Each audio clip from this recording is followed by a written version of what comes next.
Hello students, ज्ञान तृप्ति महाविद्यालय के इस यूट्यूब चैनल में आपका स्वागत है।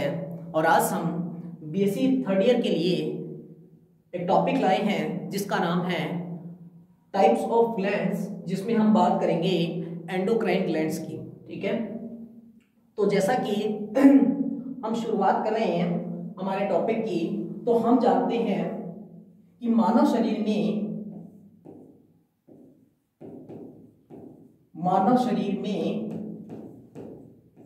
विभिन्न प्रकार की उपापचयी प्रक्रियाएं होती हैं।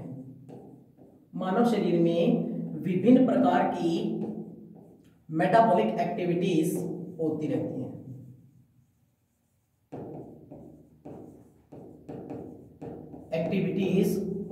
हैं।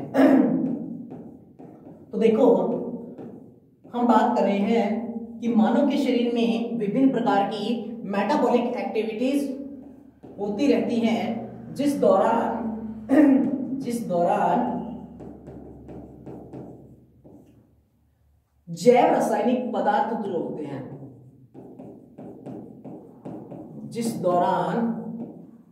जैव रासायनिक पदार्थ प्राप्त होते हैं,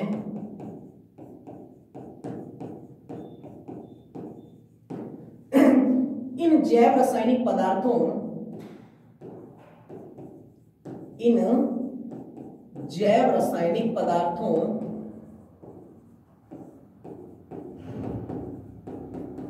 एवं वातावरण के मध्य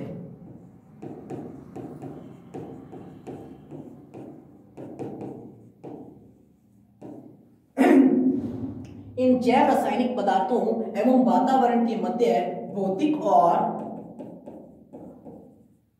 रासायनिक परिवर्तन होते हैं।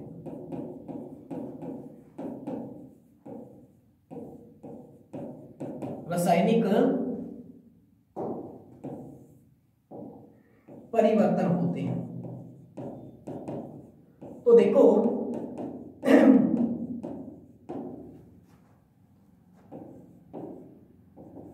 इस जो वातावरण और जैव रासायनिक पदार्थ हैं, इनके मध्य जो भौतिक और रासायनिक परिवर्तन होते हैं, इसको हम होम्योस्टेटिस कहते हैं। होम्योस्टेटिस यानी कि समस्थापन कहते हैं।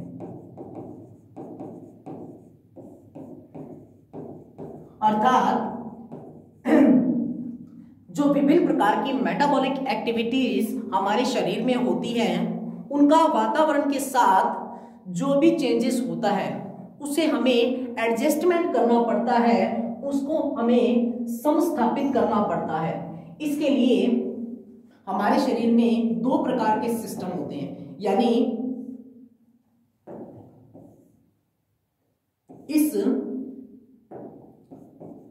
सामंजस्य को स्थापित करने के लिए दो प्रकार के सिस्टम होते हैं।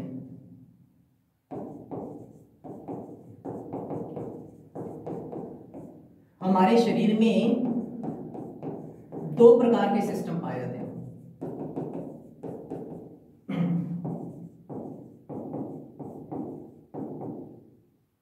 दो प्रकार के सिस्टम पाए जाते हैं। देखो, पहला कौन सा होता है? पहला होता है नर्वस सिस्टम, तंत्रिका तंत्र, और दूसरा जो होता है एंडोक्राइन सिस्टम,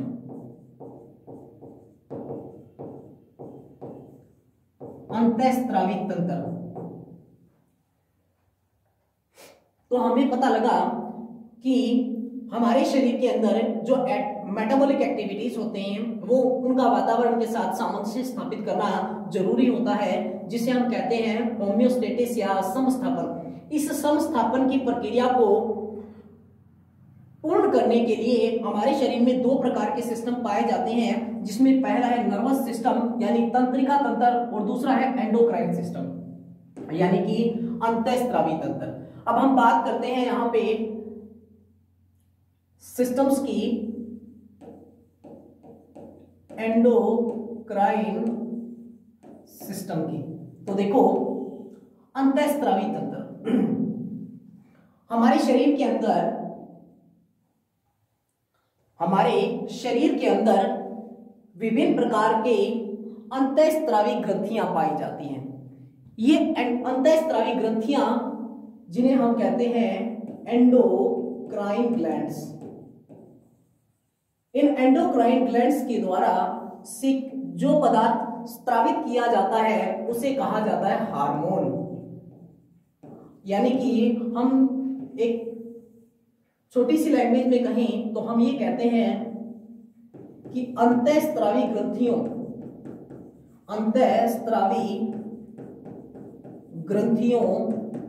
द्वारा स्रावित पदार्थ हार्मोन कहलाता है।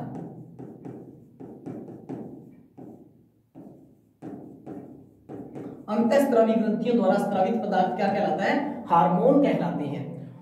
तो हम बात करते हैं, देखो कि मानव के शरीर में कितने प्रकार की ग्लैंड्स पाई जाती है। तो हम जानते हैं जो ग्लैंड्स होती हैं वो 3 प्रकार की होती हैं। देखो, फर्स्ट, सेकंड और थर्ड। मानव शरीर में 3 प्रकार की ग्रंथियां पाई जाती हैं, जिसमें सबसे पहली होती है एक्सोक्राइन ग्लैंड, दूसरी जो होती है वो होती है एंडोक्राइन ग्लैंड्स, और तीसरी जो होती है वो होती है मिक्स्ड ग्लैंड्स। देखो, एक्सोक्राइन ग्लैंड को हम कहते हैं बहिर्स्रावी ग्रंथियां, बहिर्स्रावी। एंडोक्राइन को बोलते हैं हम अंतःस्रावी ग्रंथियां, और इसे हम कहते हैं मिश्रित ग्रंथियां।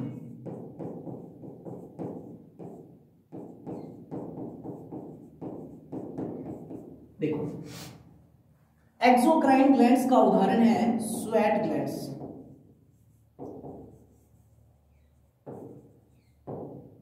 स्वेट ग्लैंड्स जो होती हैं वो होती हैं एक्सोक्राइन ग्लैंड्स, जबकि एंडोक्राइन ग्लैंड्स की हम बात करें तो हम बात करते हैं pituitary gland, thyroid gland,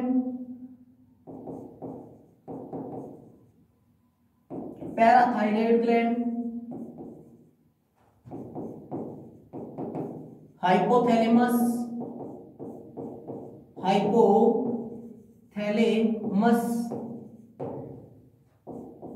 testis, ovary, ये सभी क्या हैं? एंडोक्राइन ग्लैंड्स हैं।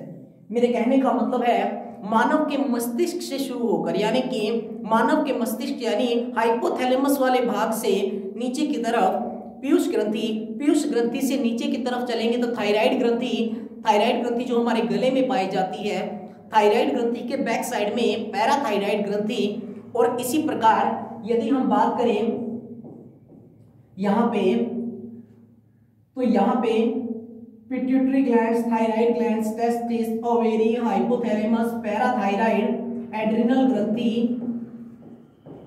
ग्लैंड, अधिवृक्क ग्रंथि जिसे हम कहते हैं, ये सभी क्या है? अंतःस्रावी ग्रंथियां हैं। तीसरी हम बात करते हैं तो पेनक्रियास यानी अग्नाशय ग्रंथि जो होती है, अग्नाशय ग्रंथि जो होती है वो होती है मिक्स्ड ग्लैंड के रूप में।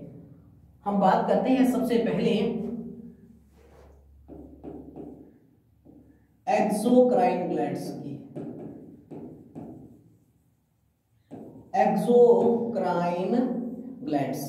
एक्सोक्राइन ग्लैंड्स, देखो, एक्सो का मतलब होता है बहिर, और क्राइन का मतलब होता है स्रावी, और ग्लैंड्स का मतलब होता है ग्रंथियां। तो देखो, बहिर्स्रावी ग्रंथियां, इन्हें हम कहते हैं डक्ट ग्लैंड्स। इन्हें क्या कहा जाता है? Duct glands. यानी कि हम ये कहें कि ये ग्रंथियां अपने स्राव को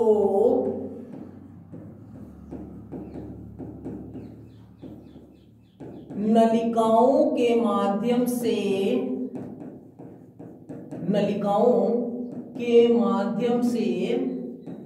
टारगेट ऑर्गन तक, या नलिकाओं के माध्यम से टारगेट ऑर्गन कह दो या लक्ष्य अंगों तक पहुंचाने का कार्य करते हैं।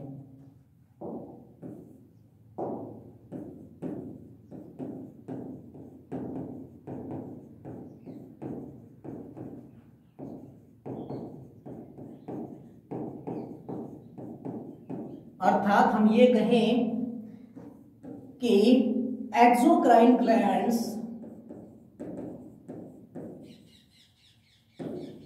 Is duct glands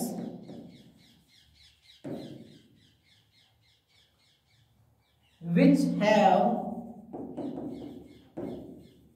have tubule,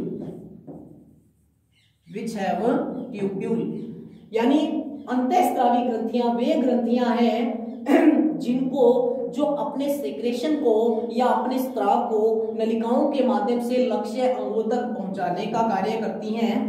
श्वेत ग्रंथियां कह दो, स्वेट ग्लैंड्स या पसीने वाली ग्रंथियां कह दो, एक ही बात है। ये ग्लैंड्स किस प्रकार की हैं? ये ग्लैंड्स हैं एक्सोक्राइन ग्लैंड्स, इनको हम डक्ट ग्लैंड्स कहते हैं। दूसरा देखो एंडोक्राइन ग्लैंड्स,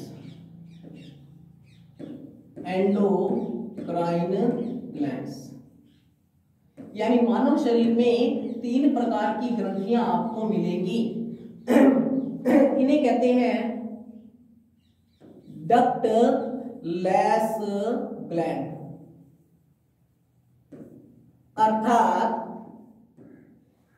ये ग्रंथियां जो होती हैं या इस प्रकार की ग्रंथियां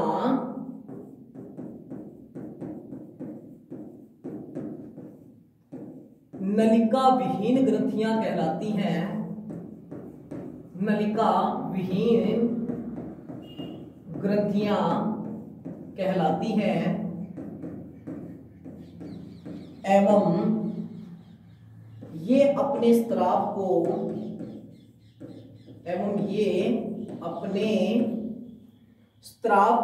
या अपने सीक्रेशंस को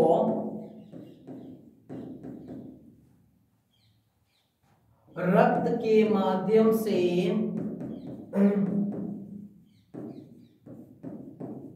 लक्ष्य अंगों तक पहुंचाने का कार्य करते हैं।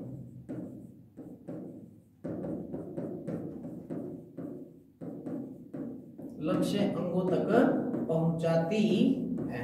मेरे कहने का मतलब है एंडोक्राइन ग्लैंड्स को हम कहते हैं डक्टलेस ग्लैंड। वे ग्रंथियां जिनमें अपने स्राव को लक्ष्य अंगों तक पहुंचाने के लिए नलिकाएं नहीं पाई जाती तथा ये अपने स्राव को रक्त के माध्यम से लक्ष्य अंगों तक पहुंचाती है। इन ग्रंथियों को हम कहते हैं एंडोक्राइन ग्लैंड्स। और अंतःस्रावी ग्रंथियों के द्वारा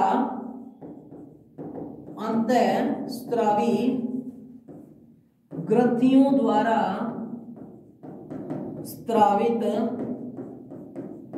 रासायनिक पदार्थ जो होता है,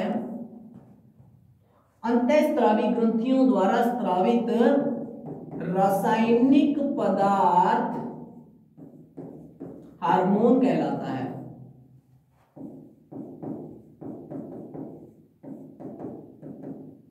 अंतःस्रावी ग्रंथियां जो भी केमिकल सब्सटेंस स्रावित करती हैं उन्हें हम कहते हैं हार्मोन। एग्जाम्पल आपको मैंने अभी बताया, पिट्यूटरी ग्लैंड,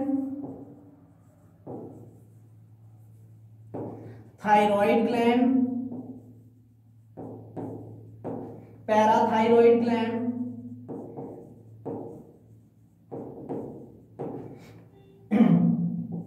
एड्रीनल ग्लैंड,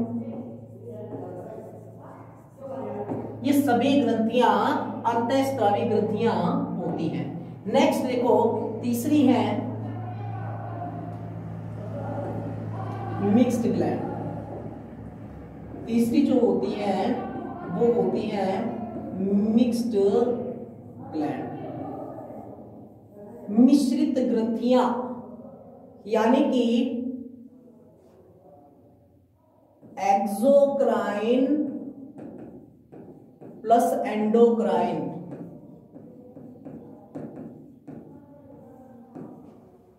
को मिलाकर बनती हैं मिक्स्ड ग्लैंड्स, यानी कि मिश्रित ग्रंथियां वे ग्रंथियां होती हैं जो अंतःस्रावी एवं बहिर्स्रावी दोनों प्रकार की होती हैं और इन्हें डक्ट ग्लैंड्स कहा जाता है, डक्ट ग्लैंड्स कहा जाता है। इन्हें कहा जाता है नलिका युक्त ग्रंथियां। एग्जाम्पल अगर हम लें तो एग्जाम्पल के अंदर आता है पेनक्रियाज या अग्नाशय ग्रंथि जो होती है वो एक प्रकार की मिश्रित ग्रंथि है जिससे दो हार्मोनों का स्त्रावण किया जाता है। एक होता है ग्लूकेगॉन और दूसरा जो होता है वो होता है इंसुलिन। इनमें से ग्लूकेगॉन जो होता है वो बॉडी के अंदर ग्लूकोज की मात्रा को बढ़ाने का काम करता है, जबकि इंसुलिन जो होता है हमारे शरीर में ग्लूकोज की मात्रा को नियंत्रित करता है। यदि मैं कहूं कि शुगर के जो पेशेंट होते हैं, डायबिटीज के जिन व्यक्तियों को शुगर होता है उन्हें इंसुलिन का इंजेक्शन दिया जाता है। क्यों? यानी डायबिटीज या मधुमेह या शुगर के रोगी को इंसुलिन का इंजेक्शन क्यों दिया जाता है? तो आपको याद रखना है इंसुलिन जो होता है वो हमारे शरीर में ग्लूकोज की मात्रा को कंट्रोल करता है, मतलब अत्यधिक मीठेपन को क्या करता है, कंट्रोल करने का काम करता है, जिस कारण शुगर के रोगियों को किसका इंजेक्शन दिया जाता है? इंसुलिन का। ये हो गई हमारी तीनों प्रकार की ग्रंथियां। हमारे सिलेबस में जो है वो है एंडोक्राइन ग्लैंड्स। एंडोक्राइन ग्लैंड्स देखो हमारे सिलेबस के अंदर एंडोक्राइन ग्लैंड्स का ही वर्णन है, एक्सोक्राइन और मिक्स्ड ग्लैंड्स का वर्णन नहीं है। लेकिन फिर भी ये बताना आपको जरूरी था कि मानव शरीर में कितने प्रकार की ग्रंथियां पाई जा सकती हैं, यानी टोटल जो ग्रंथियां होती हैं वो कितने प्रकार की होती हैं। तीनों प्रकार की ग्रंथियों के बारे में हमने अध्ययन किया। अब हम एक्सोक्राइन ग्लैंड्स की पहली ग्रंथि जिसका नाम है पिट्यूटरी ग्लैंड, पिट्यूटरी ग्लैंड्स के बारे में अध्ययन करेंगे। पिट्यूटरी ग्लैंड की स्ट्रक्चर कुछ इस तरीके से होती है।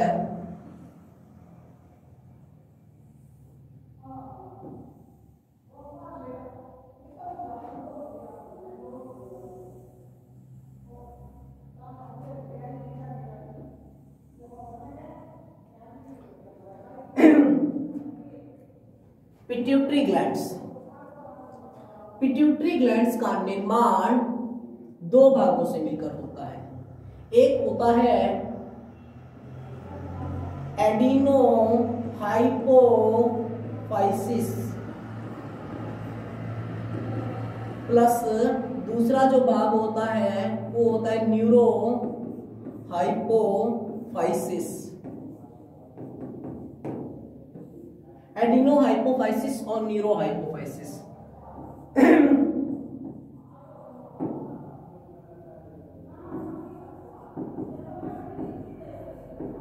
Parse distalis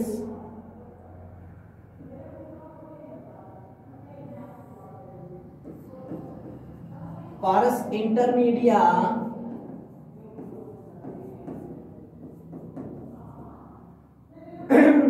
pars ट्यूबरेलिस।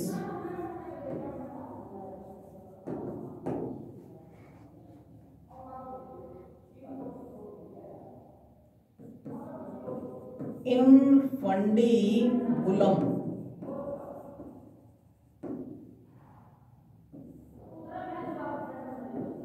Median eminence,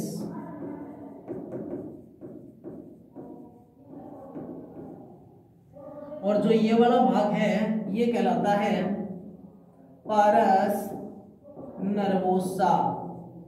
तो देखो ये है, और इसको हम कहते हैं optic chiasma, optic chiasma. This is the hypothalamus, यानी ये जो भाग है ये कहलाता है हाइपोथैलेमस। तो देखो हमने यहाँ पे पीयूष ग्रंथि की संरचना को ड्रॉ किया है, जिसके अंदर हम ये कहते हैं कि पीयूष ग्रंथि जो होती है वो पी शेप्ड होती है, मटर के दाने के आकार की। पीयूष ग्रंथि जो होती है मटर के दाने के आकार की होती है। यदि हम इसके रंग की बात करें तो इसका रंग जो होता है गुलाबी कलर होता है। और अगर हम बात करें पीयूष ग्रंथि के वजन की, तो देखो पीयूष ग्रंथि का जो वेट होता है वो होता है 500 मिलीग्राम। 500 मिलीग्राम क्या, 500 मिलीग्राम। और अगर हम इसके व्यास की बात करें तो पीयूष ग्रंथि का जो व्यास होता है लगभग 1 सेंटीमीटर या 1.3 सेंटीमीटर इसका होता है व्यास। कहाँ पाई जाती है, तो देखो पीयूष ग्रंथि हाइपोथैलेमस के नीचे की तरफ, हाइपोथैलेमस से नीचे की ओर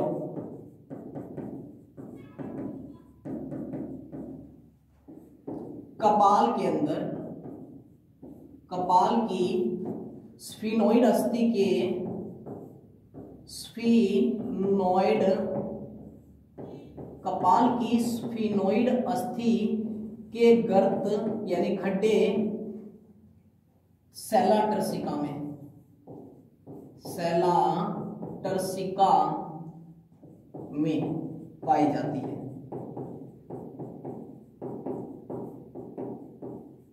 देखो हमने यहां पे बात की, एक बार मैं इसको इरेज कर देता हूं। तो देखो हमने बात की कि पीयूष ग्रंथि का जो साइज होता है वो मटर के दाने के आकार का होता है। इसका रंग कैसा होता है, इसका रंग होता है गुलाबी, वेट होता है 500 मिलीग्राम। यदि मैं व्यास की बात करूं तो व्यास इसका होता है 1.3 सेंटीमीटर। और हाइपोथैलेमस से नीचे की तरफ देखो ये वाला जो भाग है, ऊपर वाला जो भाग दिखाई दे रहा है आपको, जहां पे ये मैंने तीर का निशान इंडिकेट किया है, ये वाला जो भाग है ये है हाइपोथैलेमस वाला भाग। हाइपोथैलेमस से नीचे की तरफ इफंडिबुलम के द्वारा जुड़ी रहती है। और यदि हम बात करें कपाल की स्फीनोइड अस्थि के गर्त में स्थित होती है यह ग्रंथि। और यदि मैं बात करूं देखो तो पीयूष ग्रंथि का जो उद्गम है, यानी कि इसकी उत्पत्ति जो होती है भ्रूण की एक्टोडर्म के द्वारा, भ्रूण की एक्टोडर्म के द्वारा पीयूष ग्रंथि का उद्गम होता है। और यदि हम बात करें भ्रूण की एक्टोडर्म द्वारा इसका निर्माण हुआ है, तो अगर ये बात करें मेल और फीमेल की, तो देखो फीमेल के अंदर लार्जर साइज की होती है, लार्ज साइज की, जबकि मेल के अंदर ये छोटे आकार की होती है, शॉर्ट आकार की होती है। तो देखो हमने यहाँ पे बात की कि पीयूष ग्रंथि जो होती है, हम वैसे एक बात और कह सकते हैं, पीयूष ग्रंथि को कहा जाता है मास्टर ग्लैंड्स, सबसे मोस्ट इंपॉर्टेंट क्वेश्चन, पीयूष ग्रंथि को मास्टर ग्रंथि क्यों कहा जाता है? क्योंकि पीयूष ग्रंथि जो होती है अब विभिन्न प्रकार की अंतःस्रावी ग्रंथियों को नियंत्रित करने का काम करती है, जिस कारण इसे कहा जाता है मास्टर ग्लैंड। पीयूष ग्रंथि की बात की हमने, फीमेल के अंदर इसका आकार जो होता है बड़ा होता है, जबकि मेल के अंदर इसका आकार कैसा होता है? छोटा होता है। यदि हम इसके उद्गम की बात करें तो इसका जो उद्गम होता है वो भ्रूण की एक्टोडर्म के द्वारा होता है, जबकि इसका जो आकार है वो मटर के दाने के आकार का होता है। रंग इसका होता है गुलाबी, वेट 500 मिलीग्राम, व्यास 1.3 सेंटीमीटर, हाइपोथैलेमस से नीचे की ओर कपाल की स्फीनोइड अस्थि के गर्भ सेला टर्सिका में पाई जाती है। अब हम बात कर लेते हैं पीयूष ग्रंथि किन किन भागों से मिलकर बनी होती है। देखो सबसे पहला पार्ट आपको इधर वाला जो 3 भाग दिखाई दे रहे हैं, 1 2 3, ये पीयूष ग्रंथि का अग्रभाग है। ये कौन सा है? अग्रभाग। और ये पीयूष ग्रंथि का पश्च भाग है। पश्च भाग। देखो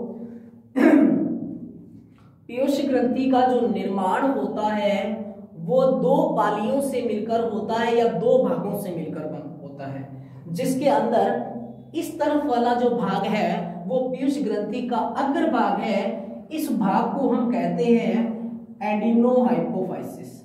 एडिनोहाइपोफाइसिस। और इधर वाला जो भाग है ये कहलाता है न्यूरोहाइपोफाइसिस। यानी कि पीयूष ग्रंथि का निर्माण 2 भागों से मिलकर होता है। पहला भाग जो होता है वो होता है इसका अग्र भाग, और दूसरा भाग जो होता है वो होता है इसका पश्च भाग। अग्र भाग को हम कहते हैं एडिनोहाइपोफाइसिस, जबकि पश्च भाग को हम कहते हैं न्यूरोहाइपोफाइसिस।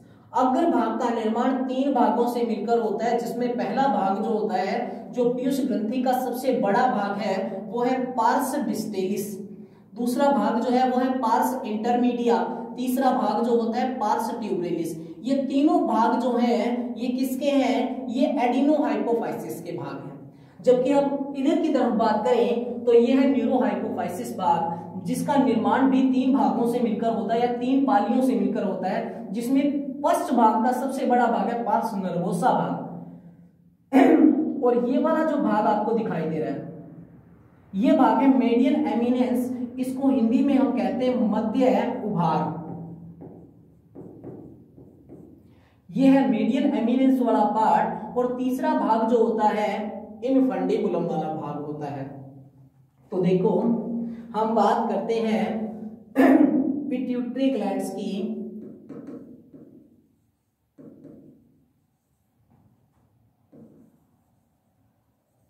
पिट्यूटरी ग्लैंड्स का निर्माण कितने भागों से मिलकर होता है?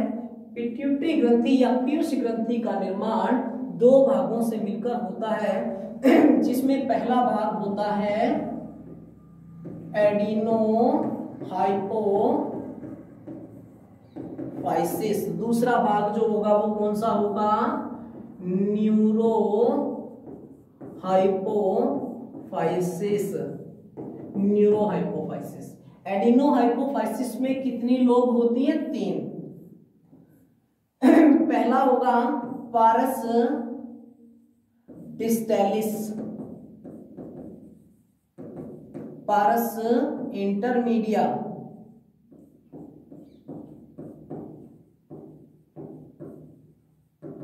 और तीसरा जो होगा वो होगा पारस ट्यूबेरिलिस। देखो pars distalis, pars tuberalis, pars intermedia. तो देखो ये हो गए एडिनोहाइपोफाइसिस के भाग। हम यहां पे बात करें तो पहला न्यूरोहाइपोफाइसिस का भाग होता है पारस नर्वोसा। दूसरा जो होता है वो होता है मीडियन एमिनेंस। तीसरा जो होता है वो होता है इन फंडिबुलर स्टेम।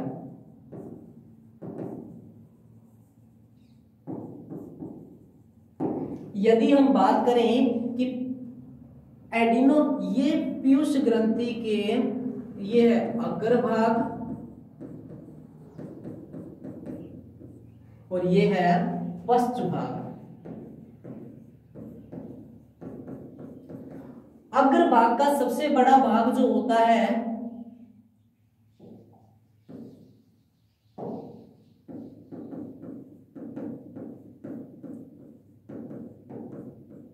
वो होता है पार्स डिस्टेलिस, सबसे बड़ा भाग। और पश्च भाग का जो होता है ये होता है पार्स नर्वोसा। देखो, पार्स डिस्टेलिस और पार्स इंटरमीडिया की हम बात कर रहे हैं, तो देखो यहां पे हमने बात की यदि हम बात करें पार्स इंटरमीडिया की, MSH hormone, melanocyte stimulating hormone pars intermedia के द्वारा स्रावित किया जाता है, जिससे त्वचा पर तिल व चकत्ते बनना पारस इंटरमीडिया के द्वारा। त्वचा पर तिल व चकत्ते बनने का मेन कारण है पारस इंटरमीडिया के द्वारा मिलेनोसाइट स्टिमुलेटिंग हार्मोन्स का स्रावण करना। ये होगी बात पिट्यूटरी ग्लैंड्स की, कि पिट्यूटरी ग्लैंड्स जो होती है किन किन भागों से मिलकर बनी होती है, और इनमें पिट्यूटरी ग्लैंड का जो अग्रभाग है या पश्च भाग जो है वो किस प्रकार से होता है। अब हम बात करते हैं हार्मोन सीक्रेट बाय एडिनोहाइपोफाइसिस। ठीक है,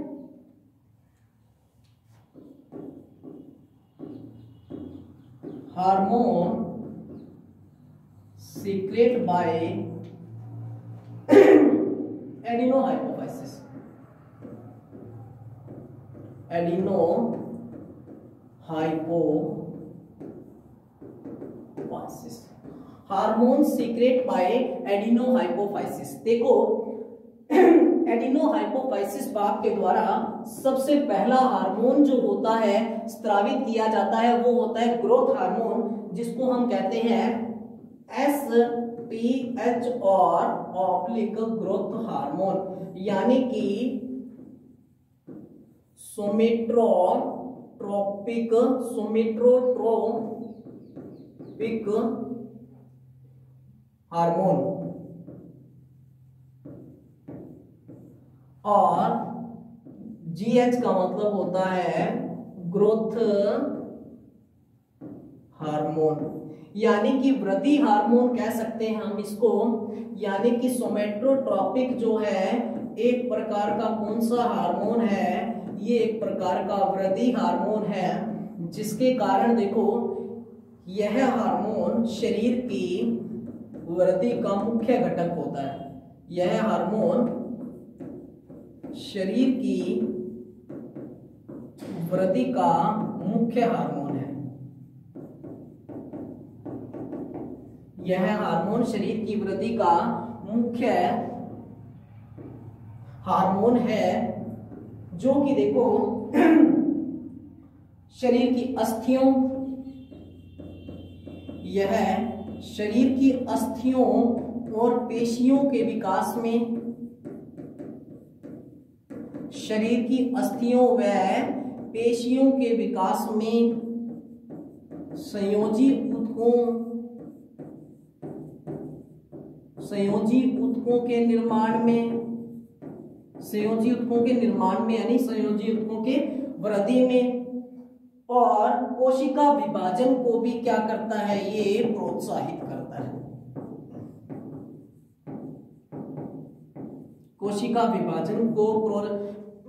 विभाजन को प्रोत्साहित करता है।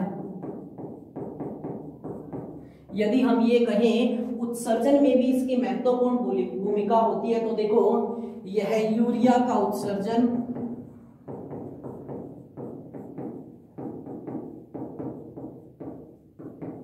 में सहायक होता है, यूरिन के पास आउट करने में सहायक होता है, यूरिन के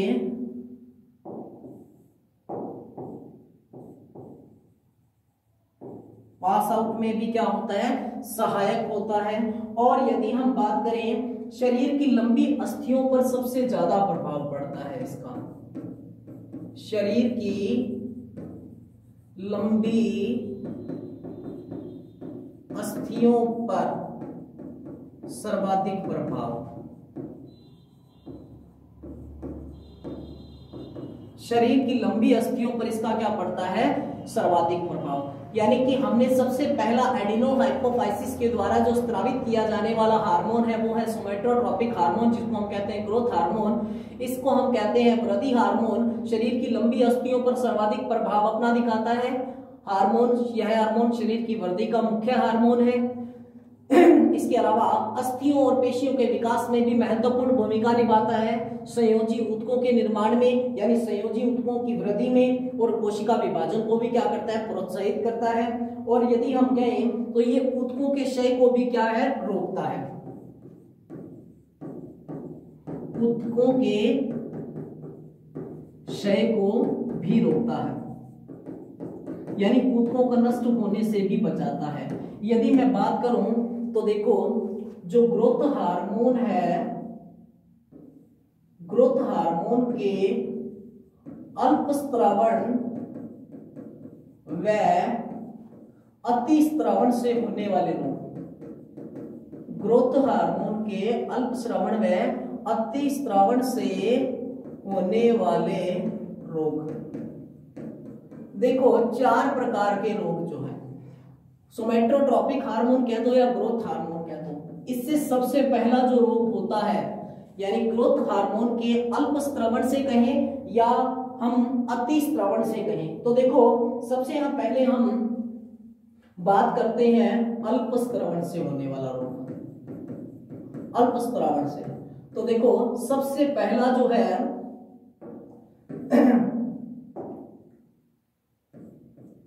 वो है ड्वार्फिज्म। ड्वार्फिज्म, ड्वार्फिज्म को हम कहते हैं बौनापन। इससे क्या होता है, जब ग्रोथ हार्मोन का अल्पस्रावन होता है, ग्रोथ हार्मोन का अल्पस्रावन से व्यक्ति बौना रह जाता है।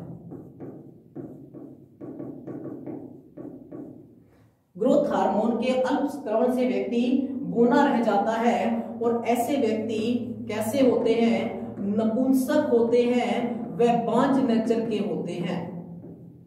कैसे होते हैं, नपुंसक व बांझ नेचर के होते हैं, जिनको हम कहते हैं मिडगेट्स। मिडगेट्स कह दो या फिर मिजेटस कह दो,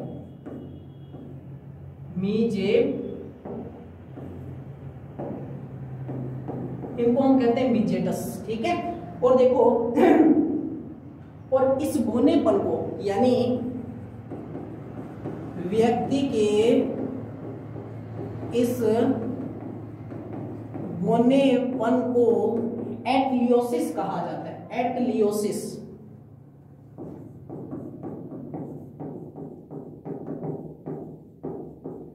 व्यक्ति के इस बौनेपन को क्या कहते हैं हम, एटलियोसिस कहते हैं। तो देखो ग्रोथ हार्मोन के अल्पस्रावन से पहला होने वाला जो रोग था वो है ड्वार्फिज्म।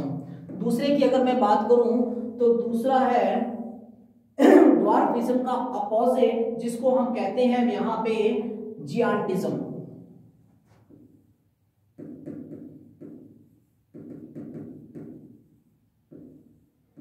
जियांटिज्म को बोलते हैं महाअग्री महाकायता कह दो, महाअग्रिकायता या महाकायता कह सकते हैं। मतलब कि क्या होता है, ग्रोथ हार्मोन के अत्यधिक स्रावन से, यानी जब ग्रोथ हार्मोन का हमारी बॉडी के अंदर अत्यधिक मात्रा में अत्यधिक स्रावन होता है, तो व्यक्ति जो होता है वो दानवाकार आकृति का हो जाता है, यानी कि 7 से 8 फुट लंबा हो जाता है। 7 से 8 फुट लंबा हो जाता है। और उसके हाथ पैर की जो अस्थियां होती हैं, हाथ पैर की अस्थियां भी क्या हो जाती हैं, लंबी होती हैं। इसको बोलते हैं जियांटिज्म। तीसरा जो होता है हमारा वो होता है सिमोन डिजीज, या हम चलो पहले एक्रोमिगेली की बात कर लेते हैं। एक्रोमिगेली, एक्रोमिगेली को बोलते हैं अग्र अतिकायता, अग्र अतिकायता। अग्र अतिकायता का मतलब होता है, देखो एक्रोमिगेली या अग्र अतिकायता क्या है, वयस्क अवस्था में अति स्त्रवण से जबड़ों की हड्डियां, यानी अग्र अतिकायता क्या है, ग्रोथ हार्मोन के बहुत अधिक स्त्रवण से व्यक्ति का आकार तो बड़ा हो ही जाता है, व्यक्ति का आकार तो बढ़ता ही है, इसके अलावा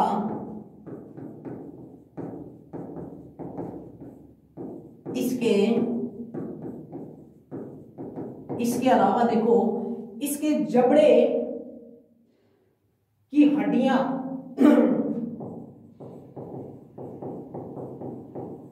जबड़ों की हड्डियां लंबी व गालों की अस्थियां उभरी हुई होती हैं। गालों की अस्थियां उभरी हुई होती हैं।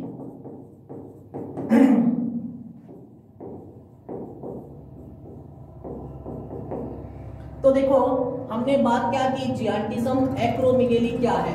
एक्रोमिगेली होता है अग्र अतिकायता व्यस्त अवस्था में होने, ये जो कंडीशन लागू होती है ये व्यस्त अवस्था में लागू होती है, यानी व्यस्त अवस्था में ग्रोथ हार्मोन के अति स्त्रवण से, व्यस्क अवस्था में ग्रोथ हार्मोन का जब अत्यधिक स्त्रवण होता है तो व्यक्ति का आकार तो बढ़ता ही है, इसके अलावा इसके जबड़ों की हड्डियां लंबी व गालों की अस्थियां कैसी हो जाती हैं, उभरी हुई हो जाती हैं, जिससे व्यक्ति शरीर की वृद्धि अनुपातहीन होती है, जिससे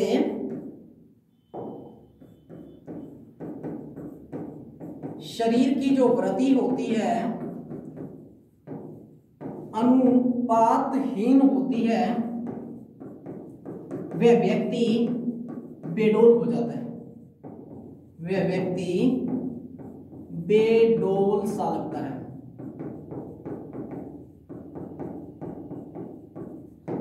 ये तो थी बात एक्रोमिगेली की। 4 नंबर जो लास्ट बचता है वो है सिमोंड डिजीज।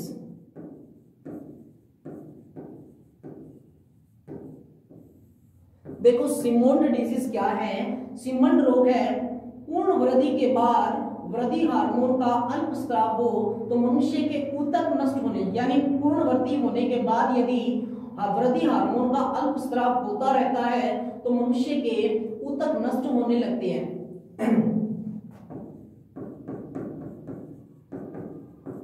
पूर्ण वृद्धि के बाद यदि ग्रोथ हार्मोन का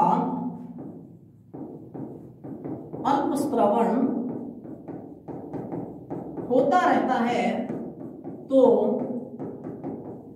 व्यक्ति के ऊतक जो होते हैं, शरीर के ऊतक नष्ट होने लग जाते हैं, नष्ट होने लगते हैं। इसे कहते हैं सिमोन डिजीज। इसके अंदर क्या होता है, व्यक्ति समय से पहले वृद्ध होना स्टार्ट हो जाता है, यानी कि व्यक्ति जो होता है वो समय से पहले वृद्ध दिखाई देने लगता है, बूढ़ा दिखाई देने लगता है, वृद्ध दिखाई देने लगता है और उसके चेहरे पर झुर्रियां पड़ जाती हैं। यह है सिमोन डिजीज। तो हमने बात की आज एडिनोहाइपोफाइसिस के द्वारा जो हार्मोन पहला स्रावित किया जाता है उसका नाम था सोमेटोट्रोपिक हार्मोन या ग्रोथ हार्मोन। दूसरे अगर हम हार्मोन की बात करें तो वो होता है गोनेड्रोट्रोपिक हार्मोन। देखो गोनेड्रोट्रोपिक हार्मोन अपने जानते हैं, गोनेड्रोट्रोपिक हार्मोन जो होते हैं ये मेल और फीमेल में टेस्टिस और ओवेरी को उत्तेजित करते हैं। गोनेड्रोट्रोपिक हार्मोन गोनेड्स को उत्तेजित करते हैं, मतलब कि मेल के अंदर और फीमेल में। मेल के अंदर होता है टेस्टिस और फीमेल के अंदर होती है ओवेरी वाला भाग। मेल के अंदर हम बात करते हैं टेस्टिस की, फीमेल के अंदर हम बात करते हैं ओवेरी की। तो हम जानते हैं गोनेड्रोट्रोपिक हार्मोन जो होते हैं वो दो प्रकार के होते हैं, एक होते हैं फॉलिकल स्टिमुलेटिंग हार्मोन और दूसरे होते हैं ल्यूटिनाइजिंग हार्मोन। देखो फॉलिकल स्टिमुलेटिंग हार्मोन जो होता है मेल के अंदर सेमिनिफेरस ट्यूब्यूल जो होती हैं इनको उत्तेजित करता है स्पर्म बनाने के लिए, और फॉलिकल स्टिमुलेटिंग हार्मोन जो है वो फीमेल के अंदर ओवेरी में पाए जाने वाले फॉलिकल्स को उत्तेजित करता है उसको आगे बढ़ने के लिए। अगर हम बात करें ल्यूटिनाइजिंग हार्मोन की, तो ल्यूटिनाइजिंग हार्मोन को हम इंटेरिस्टियल हार्मोन भी कहते हैं। इंटेरिस्टियल हार्मोन आपने लीडिंग सेल्स पढ़ी थी,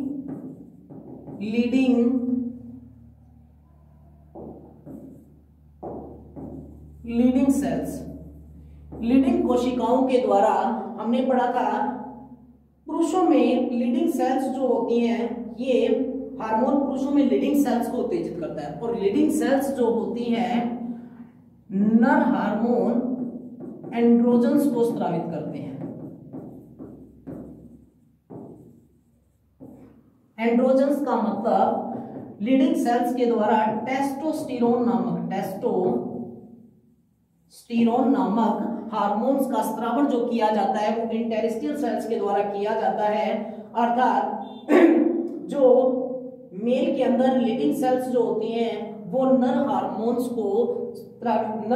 के स्रावण को प्रेरित करती हैं, जबकि फीमेल के अंदर इंटेरिस्टियल सेल्स जो होती हैं वो ग्रेफियल फॉलिकल्स को उत्तेजित करती हैं।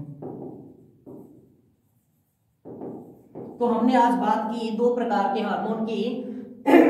इसके अलावा देखो तीसरा जो हार्मोन होगा वो होगा थायराइड स्टिमुलेटिंग हार्मोन। चौथा जो हार्मोन है वो आपका आता है ACTH। पांचवा जो हार्मोन है वो है MSH, मेलेनोसाइट स्टिमुलेटिंग हार्मोन, और छठा जो हार्मोन है LH यानी कि लैक्टोट्रोप हार्मोन। TSH हार्मोन हम जानते हैं एक ग्लाइकोप्रोटीन है। थायराइड स्टिमुलेटिंग हार्मोन जो है वो एक ग्लाइकोप्रोटीन है। यह हार्मोन थायराइड ग्रंथि की वृद्धि और नियमन का कार्य करता है। एडिनोकोर्टिकोट्रोप हार्मोन, एड्रिनल ग्रंथि जो होती है उसके कॉर्टेक्स भाग को, यानी एड्रिनल ग्रंथि के कॉर्टेक्स भाग की वृद्धि जो होती है उस पर नियंत्रण रखने का काम करता है एडिनोकोर्टिकोट्रोप हार्मोन। मेलेनोसाइट स्टिमुलेटिंग हार्मोन मैंने आपको बताया पार्श्व इंटरमीडिया के द्वारा स्रावित किया जाता है। त्वचा पर तिल व चकत्ते बनना इसकी खासियत होती है, इस हार्मोन के कारण होता है। और लैक्टोट्रोप हार्मोन, इसको ल्यूटिनाइजिंग हार्मोन नहीं कहेंगे, लैक्टोट्रोप हार्मोन कहेंगे। लैक्टोट्रोप हार्मोन क्या वर्क करता है? लैक्टोट्रोप हार्मोन को प्रोलैक्टिन मेमोट्रोपिक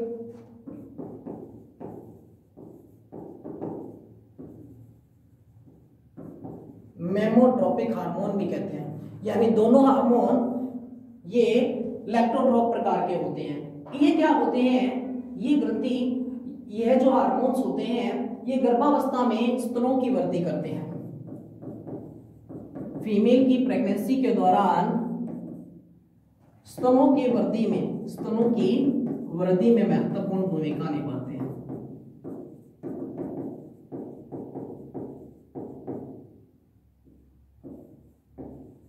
तो आज के लिए इतना ही। नेक्स्ट वीडियो के अंदर हम इससे आगे के टॉपिक को करेंगे। धन्यवाद, आज के लिए इतना ही। फिर भी अगर आपको किसी भी प्रकार की प्रॉब्लम क्रिएट होती है इस वीडियो के अंदर तो प्लीज़ अपने कमेंट बॉक्स के अंदर अपने कीमती सुझाव जरूर दें। धन्यवाद।